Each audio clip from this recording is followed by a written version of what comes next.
Rise of the Ottoman Turkish state from a regional power in Asia Minor in the mid-15th century to the greatest empire in Europe and the Middle East by the mid-16th was a dramatic one.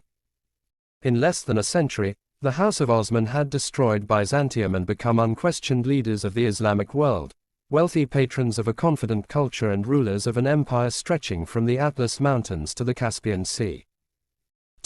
The key moment in this transformation is often considered to be the capture of Constantinople by 1453, but the second decade of the 16th century perhaps has a better claim.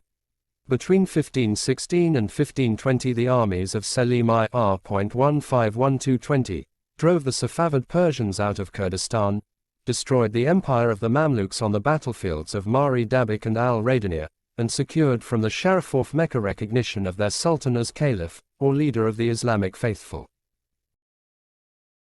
The conquest of Syria and Egypt from the Mamluks made the Ottoman territories an integral part of a vast network of overland caravan routes from Morocco to the gates of Beijing. At one end of this network were the spices, drugs, silks and attar, porcelain of the East, at the other the traders in god dust, slaves, gems and other products of the African interior, and the shipments of textiles, glass, hardware, timber and currency from Europe. Christian Europe responded ambivalently to the Ottomans. Venice was anxious to retain as great share as possible of trade with the Levant, ultimately, at the expense of Venetian territory, while Francis I of France openly allied himself with Suleiman the Magnificent R.152066 against the Habsburgs. Reformation and counter-reformation helped to weaken the crusading spirit that had once united Europe against Islam. Suleiman reduced Hungary to vassal status after his victory at Mohawks in 1526, then conquered a swathe of European territory from Croatia to the Black Sea. His siege of Vienna in 1529 was broken more by the winter weather and the length of Ottoman supply lines than by Habsburg action. Ultimately, though, it was the Ottoman commitment to a savage and apparently endless religious war with Safavid Persia that saved Habsburg Central Europe.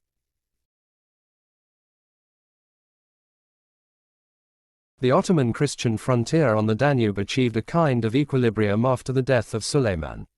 In the Mediterranean, Ottoman conquest of the North African coast was facilitated by the naval victory at Preveza, but Charles V's initially successful offensive at Tunis, 1535, and the Christian victory at Lepanto, 1571, restored the status quo, a rough division of the sea along a line through Italy, Sicily and Tunisia. The Ottoman fleet was quickly rebuilt, but there was no new naval confrontation. The wars between Ottomans and Christians never entirely halted trade between Europe and the Levant. European merchant ships continued to arrive at Iskenderun or Tripoli in Syria, or at Alexandria, and to unload cargoes of European goods and quantities of Spanish-American gold and silver destined for Asia. These cargoes were carried through the Ottoman and Safavid empires in caravans forbidden to Europeans, meticulously organized, secure, regular and often faster than the European sea routes. The same system of caravans brought ASEAN goods back for export to Europe from Mediterranean ports. Until the mid-17th century, this trade flourished, enriching the Ottoman Empire and ensuring that European technology remained available to the Sultan. The most costly of the Ottoman-Safavid wars broke out in 1602. The reorganized and re-equipped armies of the Persians reversed almost all the Ottoman gains of the previous century before a peace was agreed. Constantinople was devastated by plagues and economic crises. The empire was further weakened by instability, which derived both from the lack of a clear custom of succession, the law of fratricide, often settled the matter, and from the growing independence and political influence of the Janissaries. These were originally an elite military and administrative caste recruited from the deaf sperm system, by which children of Balkan Christians were surrendered as tribute to Constantinople. This caste increasingly played the role of the empire's kingmakers.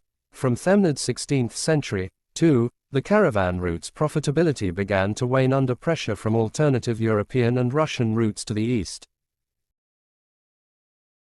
By the death of Murad Ivr 1623-40, the Ottoman Empire was starting to fall behind its European rivals in military technology, in wealth and even in political unity.